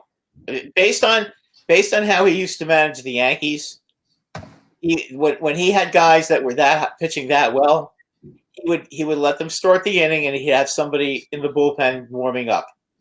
Yep. And the second he ran into trouble, then he'd be gone. I mean, I've had the whole game on the whole time in the background here while we've been doing the show. I mean, the Cardinals, they're not touching them. Yeah. They're not doing anything against them. I mean, Well, you can't take him out. as Who are I you going to said- put in? Hector Neres? No. Joe will let him go out there, and then if he gets through the 8th inning unscathed, and his pitch count isn't like at 110 or 115, he'll let him go out for the 9th. He may have somebody warming up, which is that was what he used to do with the Yankees when he had a guy that was electric. He'd let him go as long as he possibly could until he started running out of gas, but he would have somebody warming up in the bullpen just in case. Which, by the way, is the difference between him and Boone. When guys reach 100 pitches, okay, Boone starts warming them up while the inning goes. Girardi already has them warms them up as soon as the inning starts. That's another. I mean, he just hit 97 on the gun with his fastball on pitch 105. Wow. I hope they don't take him out. I mean, Well, I don't know what's his career high. that I don't know. He's at 105. Hopefully it's 2-2, bottom of the 8th, 2-2 pitch coming right now. Hopefully he can get out of this inning at 106. Well, I can see him go to like 115. I'm letting him go. Let him throw 125 times.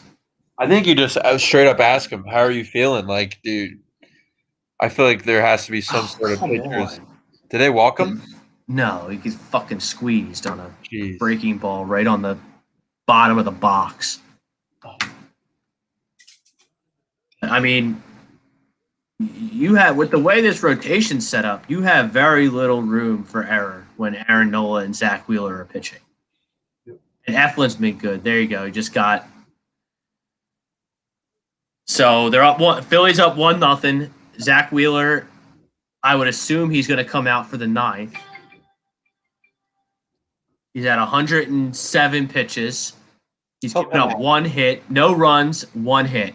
He'll come out for the 9th inning. You gotta let him pitch. Yeah. Rome's in the chat. Especially how their rotation's been the last few games. Like you had Neris blow a game, you had Brogdon blow a game. Oh, that guy's terrible. Neres is what he is, but like Neres is the closer, and they won't move off of it for whatever because he has experience, especially with Archie Bradley hurt. Brogdon or whatever his name is, however you say it, that guy's a stiff. Yeah, he's a total stiff. I can't. We have a high leverage pitching situations. rotation. All our pitchers are kind of stiffs in some ways. But then I don't understand. Like, I can't watch Matt Moore anymore. He's a stiff. Roman Quinn's a stiff. Can't watch him anymore. Which is why you need to bring Herrera. I understand. I'm not condoning what Herrera did. Domestic violence is bad, but you know, he paid the price. And God forbid if he messes up again, then he'll be out. But I mean, at the same time, I'm trying to win baseball games. And I can't win baseball games in the National League where I don't have a DH with Mickey Moniak and Roman Quinn in center field. And Adam Hazley, I don't know. He left the team. I don't know where he is, but he can't play either. Mm-hmm. So hopefully Wheels will come out for the 9th. We'll keep you updated on that. It'd be a nice, because that'll be what? The second complete game shutout in as many games for Nola and Wheeler. I mean, that's what you need. And I love getting on Aaron Nola, but he's pitched extremely well this year. He's pitching like an ace. See if he can keep it up for 162 games. I might have to eat a lot of crow, and I hope he doesn't. I hope I do have to eat crow. But Chrome's in the house. It's draft week. I know he was in favor of the trade back before. I don't know how he feels now, but just a dumb mismanagement of assets because you kissed Jamar Chase and Kyle Pitts to go. Let's touch back on the NBA because Brad's Knicks are really good. Did they win that game, Brad? The Knicks lost 118-110. They lost? Yeah, that Phoenix team is good. They are really good. They are very good. They have everything. They have the big guy with Ayton. They have the point guard with Chris Paul, even though Chris Paul come up small in the clutch like he always does for his whole career. He's never won a thing, and he never will. He's got a ton of help on that team. Boy, that team. By the way, Michael Bridges, he's a great player. He's tremendous. 3-and-D. I never knew he was that good as a pro. I thought he was pretty good, but I mean, the Knicks had no answer for him. Yeah, he shoots the ball. He plays defense. He's got size. He's. I mean, Sixers gave him away. They had him drafted. They gave him away for Zaire Smith. And then you have Booker on the wing with Phoenix. Phoenix could go to the finals. Booker like never misses. I mean, that team can just they can shoot. Is that a home run? Unbelievable. That's a home run. Reese Hoskins with another home run, giving Wheeler an insurance run. That's 8 home runs for Reese Hoskins. I believe that leads the National League. That is definitely going to. Now you definitely bring him up. He'll definitely start the 9th now. Does Acuna? How much does Acuna have? He has 7. Tatis has 7. There's a bunch of guys with 7. And Reese had 6 going into the night. Him and Bryce both had 6. Mm-hmm. They were a home run off the pace. And now Reese has 2. He's got 8. I'm pretty sure he's leading the National League unless stuff happened tonight. Call me crazy, but I think we should trade him for a pitcher. Well, I mean, his home run, either it's a home run or he strikes out. Yeah, I mean, his on-base he's literally a worse version of Ryan Howard. Ryan Howard's a star. Ryan Howard hit 54 home runs he hit 58 home runs one year, didn't he? Yeah. I mean, come on, you guys can't be talking badly about him after that. I've never said a bad word about Ryan Howard in my life, and I've gotten in many arguments over beers at bars over Ryan Howard and how good he was and how ignorant the fan base was to how great Ryan Howard was. You don't win a goddamn thing in that run if you don't have Ryan Howard. Mm-hmm. Oh, nothing. Nothing. That was just a perfect team. You had J-Roll, Shane Victorino, Chase. Wow. Like, looking back at that was one of the best teams I've probably ever watched in my 20-year-old life. And I just need Reese I need him to level out. I need him to be a little more consistent. I need him to catch the ball a little better. It's funny. He used to be obsessed with walking. And I always got on him because I need you to bring the lumber. I need my first baseman to slug a little bit. And now he's just like went in the total opposite direction. Yeah, but at least he's hitting home runs though. I want my first baseman to be a slugger. Yeah, I mean that's the whole point of at first base is what you need to have sluggers at first base. And that's what. But getting back to the NBA. Evan, do you think the Sixers are going to go to the finals? Are you as confident as me? I have confidence in them for that. It really depends on who's guarding. You don't sound confident, Evan. You don't sound as confident. I haven't wavered since they hired Doc. This team is going to the finals.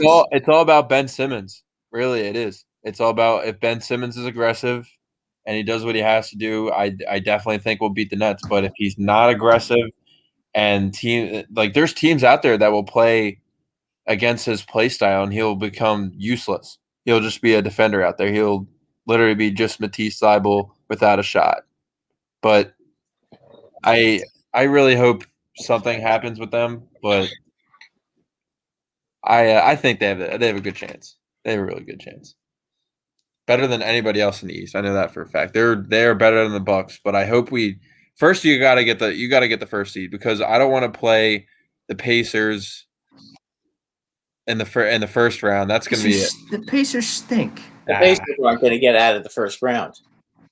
Worry about the Pacers. The Pacers are going to have to play in that stupid play-in tournament. I'd rather play a team like Charlotte than a team like the Pacers. The Pacers are still a playoff caliber team, in my opinion.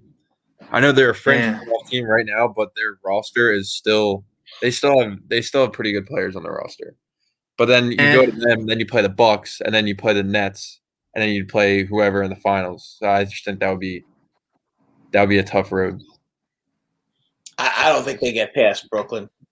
Right now the 10 seed is the Wizards, and the Wizards never lose. Yeah. Apparently. They're one of the hottest teams in the whole NBA. Yeah. And we've been close with them all year. What are they, like 9-1 of their last 10 or something ridiculous like that? Wow. So that's going to be – so that they're having – and then you have Miami who just can't seem to figure it out. And Boston could screw the pooch and be in that as well. Charlotte, I would really want to play Charlotte in the first round because Gordon Hayward's not coming back, and they're a totally different team without Gordon Hayward. He was having a tremendous season. He got the tough luck injury, and Charlotte hasn't really been the same since. Mm-hmm. No, I think if you're they were 500, weren't they? Yeah, they're 30-30. Yeah, so I mean, if you grab that one seed, it's important to get the one seed. I totally agree with you, but it's not the be all end all because if you get the one seed, you'll probably play the Wizards in the first round. They'll probably win their series and be the 8 seed. You're gonna smoke the Wizards if you're the 1 seed, and then you get to play the Knicks instead of Milwaukee or Boston in the second round. Yeah, which is a tremendous advantage. All due respect to the Knicks, I know they're a feel good story and the Knicks are back, but they're not on the same level as the Sixers. They don't have an answer for Embiid. Not yet. They need another. They got to get another horse. They need to have a good summer before they start putting them in that class. Yeah. And then if you do have to play Milwaukee, you match up really good with Milwaukee. Everyone wants to point like I don't put any stock into the games that happened a few games ago because Joe and Ben missed Saturday game and Ben missed what was it, the Wednesday game? Yeah. So like you're not gonna beat a team like the Bucks if you have one of your max guys out. Let alone having both of them out. Yeah, because you got Joe protecting the rim. You got Tobias on Middleton, and you got Ben on Giannis. And then, because Matisse is the whole key to the playoffs, in my opinion. Because they still don't match up with Brooklyn. Brooklyn has all their players; they're not beating them. But again, that's a big if. We got to see what happens. Everyone wants to talk about the Sixers health. There's a way better chance that the Sixers will be healthy for the Eastern Conference Finals than the Nets being healthy. I don't know. Embiid seems to be made of glass. I mean, you breathe a pigeon poops on his head and he'll have a concussion. That's how fragile. I mean, he sprained his knee or hyperextended his knee. Rob, he's always getting hurt. There's always something wrong with him. Okay, it's either he gets sick or he hurts his knee or he hurts his shoulder or whatever it is, and you've got to do your best to make sure that he's healthy for the playoffs. And the 1 seed is not more important than keeping him healthy for the playoffs. Well, that I agree with. I mean, it's just like that's why the Nets have been so careful with Durant, and Kyrie and all these guys. It's more important. These teams. Kyrie, they lose track of him. He just he leaves the team. Kyrie doesn't tell anybody. He's a weird guy. Mm-hmm. Lose him. But you put all these. How can you lose track? It's like everyone. Harden was playing at an MVP level when he was playing. He was, and then he has a setback with the hammy. Yeah, then they brought him back they rushed him back, which they shouldn't have done. And now he's still recovering again. Mike Parker says Sixers finals or bust. I'm with you. I've been Sixered up all year. Mm-hmm. I think that this team is. It would be a disappointment for them not to get to the finals. I would agree with that. Because I look at the West and I thought the Nuggets were really good, and then Jamal Murray tore his ACL. They're having a bad season too, though. I don't really know how they'd fit up in the West, but because they were really good last year and they had a good record to show for the Nuggets, they were in the 4 or 5. Well, they got Aaron Gordon at the trade deadline, which I liked a lot. And Michael Porter is proving everyone like me wrong who wouldn't pick him because he was too injury prone. He's playing tremendous basketball. And they have Jokic, who's probably going to win the MVP with the Harden and Embiid injuries. Yeah. Which, good for him. He deserves it. He's a really good player. Yep. But, I mean, there's also that argument that his team – I feel like they give it to somebody – not necessarily Embiid, but I don't even know who to give it to now because Jokic's team, I don't know. It depends how they end because – they did lose Murray. So will they still be a playoff team without him. I mean, like, Yeah, they should make the play. They should make the playoffs. Playoffs. I mean, they're 39-21. Yeah. Yeah, they're not going to miss. They're in no danger of that happening. But I'll tell you what, based on what I saw out of Phoenix tonight, that's a real tough team to beat. The only thing I get nervous about with that team is that other than Chris Paul, they don't have a lot of playoff experience.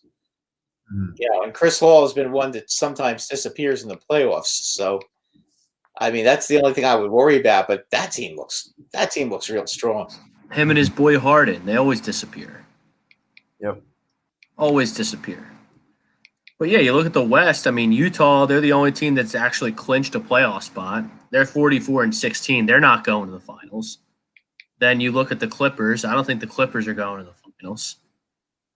Phoenix could go to the finals. They have all the tools. And then you have the 4-5 matchup between the Lakers and Denver. So it's going to be the Lakers and the Sixers. Pretty confident in that. Yep. Pretty confident in that. And then it's going to be Phoenix and the Nets. Oh, there would be a lot of points. There'd be a lot of points. Bet the over. Yep. Bet the over every game. No, Phoenix just played the Nets last night. All right, so the Nets beat them. They didn't have what's his name in there, Harden. But I mean, they beat him. So we'll see, though. I mean, it's going to be interesting. The Sixers are going to have their dance partner, though. They're not going to just walk out there, and just run the table without some moments of nervousness and sweaty palms. They're going to get tested out there by the Nets. Speaking of sweaty palms, Brad, we are in the bottom of the ninth. Wheeler put a man on. I didn't quite see how he got on. So there's a runner on first. It's 2-0 Phillies. Wheeler's out of the game. Hector Neres is coming in to attempt to save the baseball game.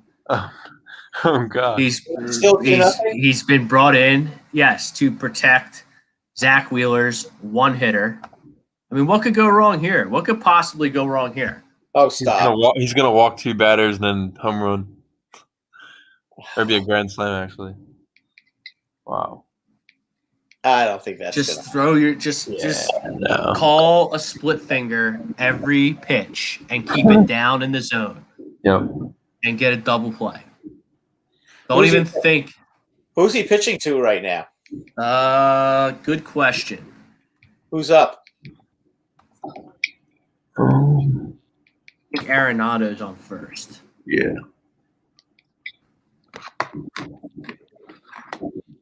Okay, so if Arenado is on first. Oh Jesus, a rocket right at the second baseman. Tommy Edman just hit a rocket at. So now it's first and third, no outs, and the Phillies are going to lose this baseball game. Well, if you're ahead by 2 runs, you get a double play and you let the 1 run score, and then you're okay. You got to get a ground ball here. But he just did exactly what I told him not to do. He left his split finger up in the zone. He's lucky that didn't get taken for more of a ride. I mean, that was hit square on the button. It was a total rocket right at this Matten. I like this Matten guy. Tyler Matten. He can play. He barrels the ball up. Who's up now? I don't know who's up now. Dylan Carlson. Okay, well, he's not that good. Wow. Come on, boys.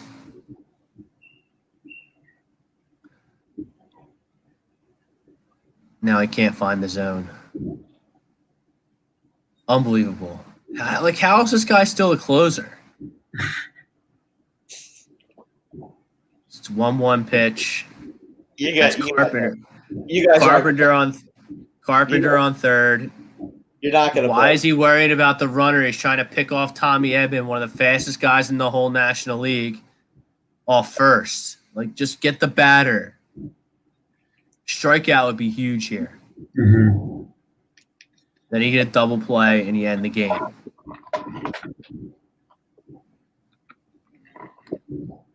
Where you get the That's- double play now and let it be No, 2-1. weak grounder to second. You get one. One run comes in. So it's You get the 2-1 fourth? Phillies. Well, yeah, they got. So there's one out, guy on second, 2-1 game.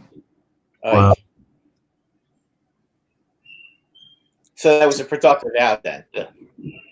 Yeah, he knocked a run in. Now the run's in scoring position, and here comes Paul Goldschmidt. So this is trouble. This is trouble. Goldschmidt out, fast guy on second. So you walk Goldschmidt intentionally because the rest of the lineup isn't that good. Oh, hey, you're gonna walk Goldschmidt to get the Arenado. Oh, Arenado's up. Oh, Yeah, you got Goldschmidt. Goldschmidt's the 3-hitter. Arenado's the 4-hitter. Then Yadier Molina, who's having a tremendous season, is sitting 5th. Ooh. Now it's 2-0 to Goldschmidt. This is a disaster. Wow. Come on, Hector.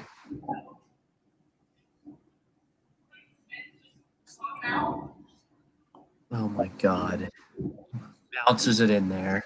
How about Maybe it is better. Maybe it is better if maybe he's pitching around them. I mean, he might be. I mean, you put a guy on first base, and at least you have a double play as an order. How about the game How about the game Wainwright pitched? Pitched a complete game. Mm-hmm. Yeah, I mean, it could be for naught. He could lose the game. He could lose the game. He probably Yeah, will. it's a lot of fantasy points for you there, Brad. If you put him in. You know, why do you think I picked him up again? He's pitching twice this week. Man, it's good work out of you. Oh, Goldie got a cookie and he missed it. Wow. 94 right down the chute. He battles back to 3-2. He's gonna walk him. There's no way in hell he doesn't walk him. Oh. Anyway, we'll take you to the end of the Phillies game, then we'll. Oh, he got another cookie. He got another cookie and he fouled out. Oh, wow. Oh, Bomer. Making it way harder than he had to be. So there's 2 outs now with Arenado up. You Now get do you walk Goldschmidt. Arenado? No, I guess you can't walk Arenado because No, now you just get the batter. Just get the batter. yes. Why do I feel like Right. if Did you happen to see Claude Giroux last night? He may have had one of the best last minutes of the game you'll ever see. Flyers did they decide to win a game? Yeah. Every time I turn them on, They were down 3-1 with a minute to go in the third period. They pulled the goalie, and 2 minutes to go, they pulled the goalie, and Giroux scores 2 goals to tie up the game, and then they ended up winning it in overtime. I love Claude Giroux. I don't understand how anyone can sit there and hate on him. Because he hasn't won a Stanley Cup, but you know what? It's not always Flyers about. haven't won a Stanley Cup since the 60 years. Mm-hmm. You're gonna get on him for not winning that they've stunk for 60 years. Yeah. I mean, come on. They're still they're still a young team. I've been saying it. That division is a killer division. And by the way, I did mention that I thought the Penguins were going to win the division. Did you notice who's now on top in that division now? Who? The Penguins? The Penguins. Yep. Even without Malkin, I mean, Wow. I think they got the best goaltending in the division. So The Flyers don't have. Jesus. Wow. Get it. Flyers give up too many goals. Get it. Oh, he got it. I thought he. Odubel Herrera gets the final punch out. Phillies win 2-1. Zach Wheeler with a gem. Neres comes in, locks it down. Anyway, thank you for joining us, Evan. It Yep. was fun. We'll have you on again for sure. For the Sports Hounds, thank you everyone who commented, shared. Thank you to our sponsors, Dr. Paul Fidel, Alan Foy, EXP Realty, Body Check Wellness. Check out their topicals gummies for recovery based on hemp. The Sunrise Detox Center. Until next Monday, peace out, everybody. Yep. Have a good one.